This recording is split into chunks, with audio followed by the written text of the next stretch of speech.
इसके अलावा जनाब एक बड़ी इंटरेस्टिंग खबर जो है वो दीपिका पादुकोण के हवाले से आई है, जो बॉलीवुड की अदाकारा हैं और आप जानते हैं कि बड़ी मशहूर अदाकारा हैं। तो उन्होंने जनाब हिजाब पहन लिया और उस हिजाब पहनने के ऊपर जो है वो एक तूफ़ान आ चुका है इंडिया के अंदर। मैं ये थोड़ी सी ट्वीट्स जो है वो मैं आपके साथ शेयर करना चाहूँगा। ये आपके सामने है।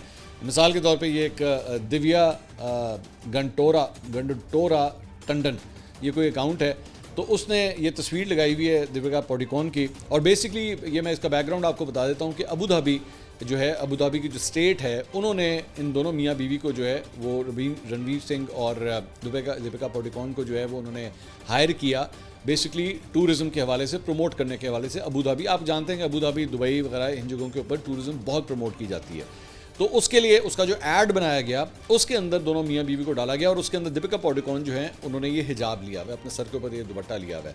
तो वहाँ पे इंडियन जो सार्फिन हैं उन्होंने इनके ऊपर तनकीद करना शुरू कर दिया और उस पर लिखा कि जी पैसे के लिए हिजाब पहन लिया, कि जी आपने पैसा आपको दिया गया तो इसलिए आपने हिजाब पहन लिया। एक और सोशल मीडिया अकाउंट है, उस पर लिखा हुआ गया James of Deepika Padukone on bindi, my choice on हिजाब, पैसा दो कुछ भी पहन लूँगी।